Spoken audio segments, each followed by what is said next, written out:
Pya, pya, pya. What's up, everybody? My name is Dr. James Cellini. I'm a board-certified veterinary neurologist with over 12 years of medical experience and over 20 years of veterinary experience in general. On today's episode, I wanted to take an opportunity to provide some commentary towards a show called Bondi Vet. This is a show based in Bondi, Australia. I think I'm pronouncing that right, Bondi, Australia. And it runs on Discovery Plus. I don't know if it still runs or not, but it's a very popular show, has a very popular YouTube channel. But I selected this show and this particular episode because this gives me a very good opportunity to do essentially what is my main goal with my channel, which is to provide better, more precise detail from a veterinary medical perspective to explain to you, the watcher and the pet owner, what's going on when you see these things on these sorts of shows, right? So a lot of times on these veterinary shows, I'm sure you've seen them before, they'll show you a case, they'll kind of touch on a disease process and be kind of vague and general about it. And that's necessary just because they're not there to give you super detailed medical information. It's a 30 to 60 minute show, so they can only do so much. But what I wanted to do was to try to provide some value and give you a little bit more detail as far as what exactly is going on with these particular cases and these types of emergencies that you see on these veterinary shows. So I scrolled through Bondi Vet's YouTube channel a little bit to see if there was a good topic that I could maybe commentate on. As you can see, I'm using a Loom video here today. And I found a good example. This is actually an episode entitled Dr. Scott's Own Dog Paralyzed. And since I deal with paralyzed dogs all the time in my practice, I thought I would give it a watch and see if there's anything that I could maybe commentate on and help explain a little bit better. And it turns out there was. So in this episode, what I'm going to do is go through snippets of this particular Bondi Vet episode and explain a little bit more detail about some of the things that they're mentioning, some of the diagnostic tests they're running, the surgery they're performing, and kind of walk you through what they're kind of more or less doing in better detail. So I'll be able to have a little bit more long-form discussion about what you're seeing on the television show. So before I go any further, if you don't mind hitting the like and subscribe button, or maybe even leave a comment once we're done, that would be great. It helps with the algorithm. Thank you very much. Now let's get started. Ironically, after yesterday's fun first aid lesson, Betty has just suffered a serious injury. And I literally threw the ball, as I always do, and the second time I threw it, she yelped out in pain, and Betty started dragging her legs towards me. So I'll touch on this in more detail in a second as the video goes along. We'll get into some of the stuff. But right away, if this ever happens to you, if you ever have a dog who starts dragging their back legs, either in the park or suddenly for any reason, that is an emergency, and you should see a veterinarian immediately. Do not wait any longer than you absolutely have to have them evaluated. The fact that she'd gone from walking perfectly well to being paralyzed, I knew that this was not your average injury.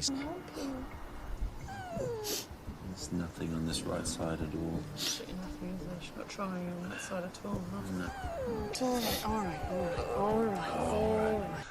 All right, so the test that he's performing there when he turns his dog's foot upside down is assessing what is called proprioception, okay? Or the proper term for the test would be a postural reaction. So basically what proprioception is your spatial awareness of where your limbs are in space or your body is in space at any given time. So like right now you're watching this video and you're staring at the computer screen, enthralled, I'm sure, and you know exactly where your feet are without looking at them. And you know exactly where your hands are without looking at them. And you have a general sense as to where your body is at all times without having to consciously look down and double check, right? That is proprioception. That is your body signaling to your brain where it is in space. And the way it does that is through a myriad of different sensory nerves throughout your body, animals too, that detect all this little tiny micro motions or some major motions too, but basically all sorts of motion and body position sense. That information is being sent to the brain pretty much at all times.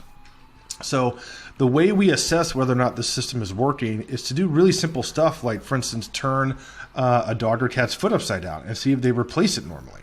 So when you've got a foot upside down, if you're, say in this illustration, you're a cat, if your foot is turned upside down, what that is going to do right off the bat is send a signal up to your brain to say, hey, my foot is in a weird position. and I need to correct it because it's not in a normal position, right? So your brain will then say, okay, I've detected it, and I'm going to initiate a motor signal to go back down to replace your foot. And that process should happen instantly, right? So that is what we're testing when we do that. You may have seen your vet do something like that if you've taken your pet to get neurologically evaluated, but that's what we're trying to do. Now, to demonstrate what a normal postural reaction should look like, I've used my own dog Bernie here, and see how quickly he just instantly replaces it. That's how fast the signals are going up and back down again, okay? Right up and back down, it's just instant. So when there's a delay, you'll see them just kind of sit there with it overturned and kind of be like this. So that's a good demonstration of normal, and Bernie's obviously a great example dog to use because his temperament is perfect. Let's keep going. So straight away examined her, and I could tell that both of her back legs are paralyzed. Scott is about to take Betty to specialist orthopedic surgeon Michael Hamilton to find out if anything can be done. Is really my head right now. So you guys can tell, even for an experienced veterinarian like this, how traumatic of a situation this is. Now imagine being a pet owner who has no medical training and finding their pet like this. It's obviously very difficult. Orthopedic surgeon Michael Hamilton is waiting to examine Betty. Hi, mate. Hey, mate. Right, okay. Hey, Betty. Right, let's get you looked at. The most likely thing by a mile, given how she's painful, is that she's burst a disc in her back, and some of the content of the disc is now squashing the spinal cord. Okay. And then everything kind of downstream just isn't working very well. So that's the most likely thing. Okay. What we need to do is we need to try and get a look at her spinal cord and see if it's compressed, and if it is compressed, exactly where is it compressed? Because if that's the case, we can potentially do an operation to decompress, and then hopefully, a bit like a kind of a water hose with the messages going up and down.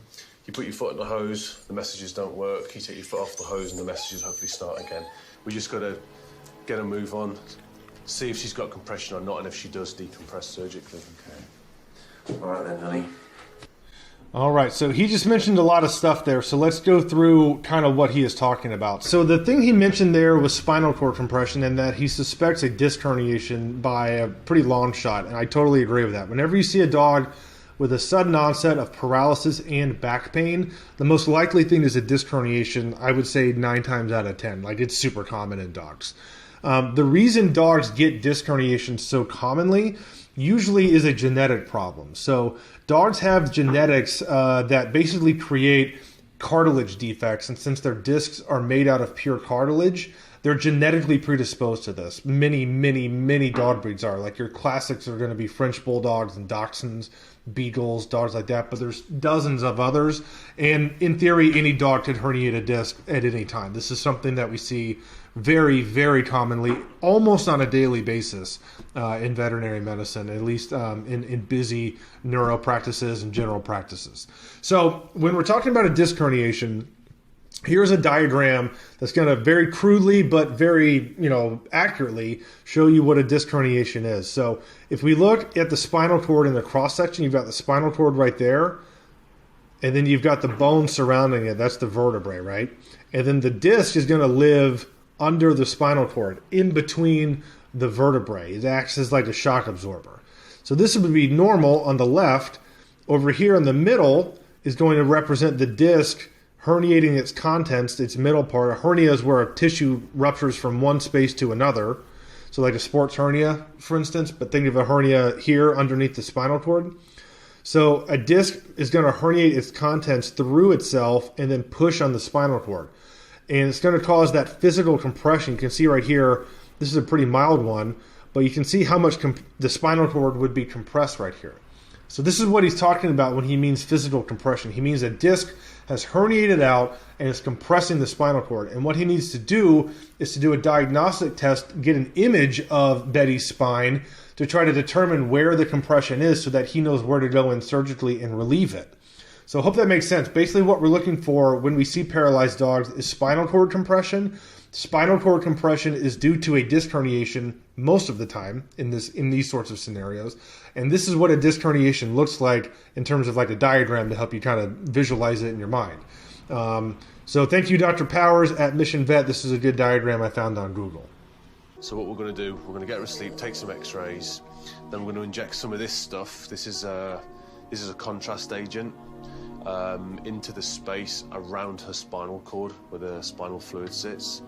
And then we take more x-rays, and then what that actually do, that's going to highlight the spinal cord. So we mentioned how he was going to inject a dye or a contrast agent around the spinal cord. What he's doing is basically a spinal tap to start with. So a spinal tap in a dog is similar to people. You find a little space with a needle and you insert it through a couple vertebrae, and you insert a needle into the space that surrounds the spinal cord. That's represented by blue right here, okay?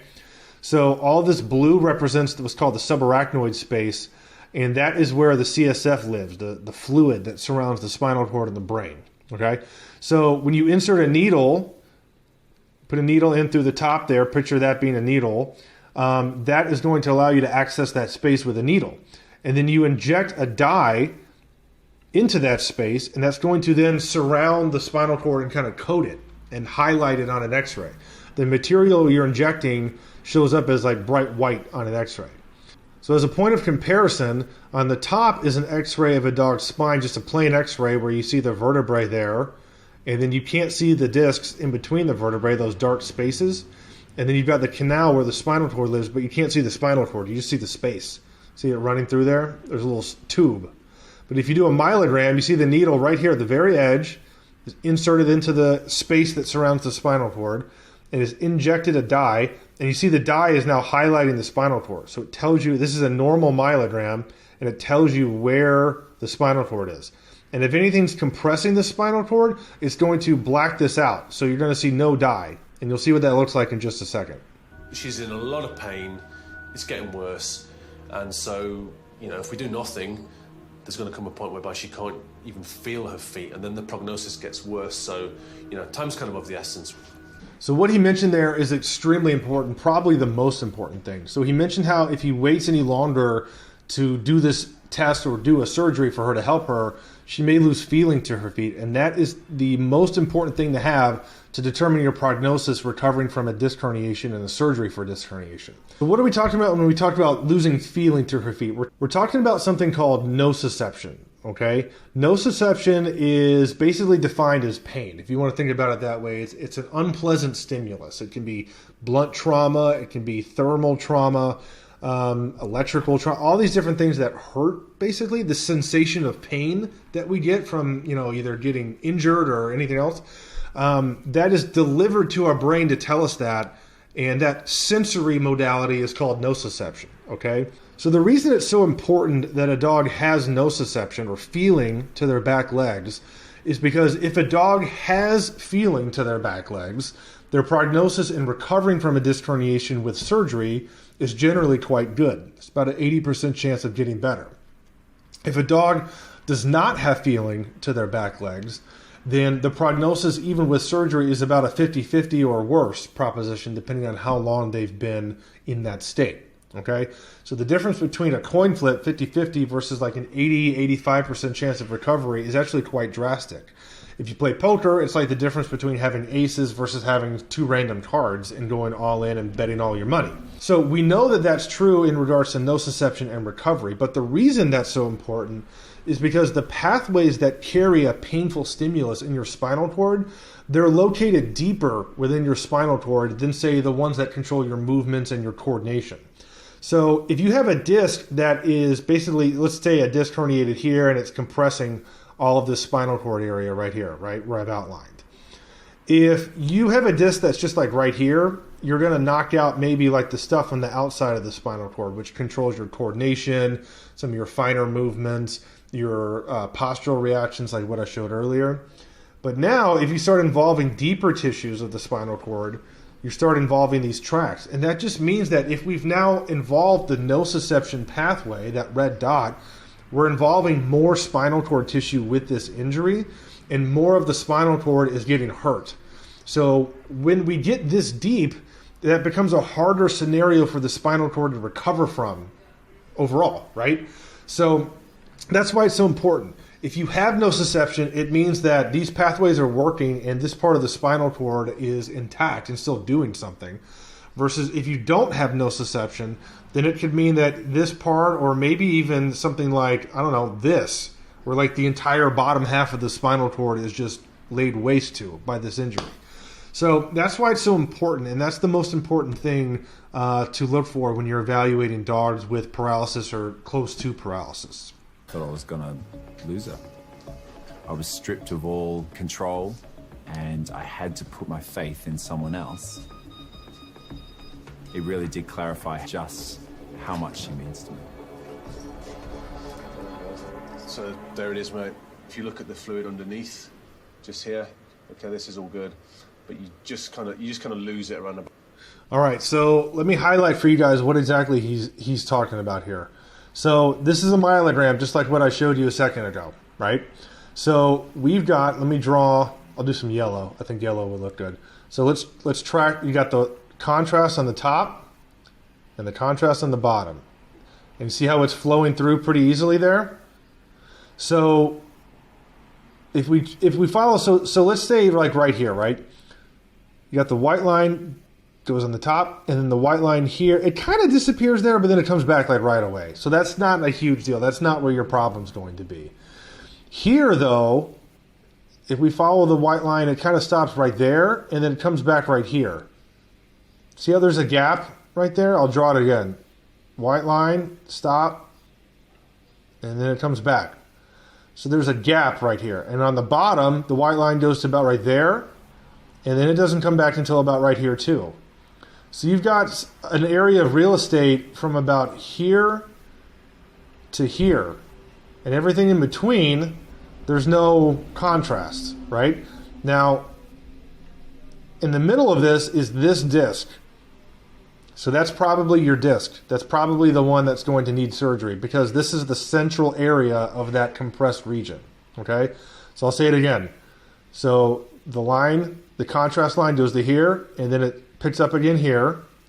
And on the bottom, it goes to there, and then it picks up again there, right? Can you see that? And in the middle, this is our compressed area. This is our disc right there, okay? That disc is more than likely gone pew, pew, pew, pew, pew, pew, pew. Explosion of disc. I'm going to draw it in red. Go away line. Thank you. Pya, pya, pya. Okay, you get the picture. So this disc has herniated and is probably the one that he's going to need to do surgery on. Okay, so this is the T13L1 disc because you know that this is the last rib right here. So that's T13, and there's no rib on this vertebrae. So see how these are ribs coming in? Okay, so that's 11, 12, 13. Dogs have 13 thoracic vertebrae. So it's T13, and there's L1 right there. So he needs to go at, I think, T13 and L1 and do this surgery. Okay, so he's going to do a surgery called a Hemi Laminectomy. So let's see what he does. About here. So this is our one here. Okay, but looking at that, you think that this definitely needs surgery, right? Yeah. You see him circling it. I knew it was bad, but it's really bad. And this is what spine surgery prep looks like. You've got a big shaved area. Your dog's going to be put on their stomach with kind of laying on their stomach facing forward. And they're going to be draped on their back. And there's monitoring equipment, monitoring heart rate and blood pressure and all that good stuff that you need for surgery. But this is pretty much what it looks like. 15 scalpel.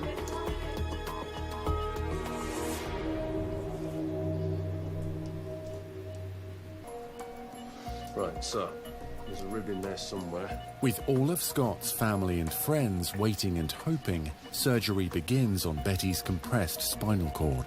You know, this you can see here, this is actually the last rib, this thing here. Mm-hmm. And the disc that's popped is just under there somewhere, so we need to get into the spinal cord there.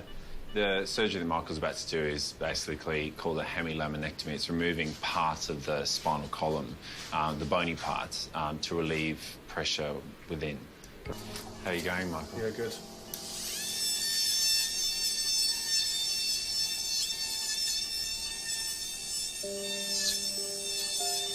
seeing Michael use the drill that close to my dog's spinal cord, I'm freaking out. It's not something I'm finding interesting or intriguing, all the things that I normally would. So just in case you're wondering, no, we do not let owners into the OR to watch stuff like this. That violates like every OSHA policy known to mankind. This is the spinal cord, this bit here. I'm not going to touch it, but that's the spinal cord there. And in a minute, we're going to have a little poke under the spinal cord. So it's really annoying that they don't show you what this looks like because it's fascinating, and I think it would be really educational to show stuff like this on TV. But let's take a look at what he's actually looking at intra-op. All right, so he's basically seeing something like this. So he's got Betty's spine opened up. Remember, that was T13, the last rib right there. This is the T13L1 disc right there. And here, let's draw this for you guys. So our spinal cord is going to be this kind of tube sitting right there where I'm drawing a line down the middle of. Beneath that is going to be all this disc material. See all these it looks like kind of packing foam or cloudy stuff. It looks kind of like crab meat when you're in there, but all this stuff is just packed in under the spinal cord and compressing it. So this is what he sees when he's looking in there right there, and he's going to remove all this stuff. And by removing all this stuff, the spinal cord is going to go from this sort of tented appearance. See how there's a curvature to it? Kind of arches up.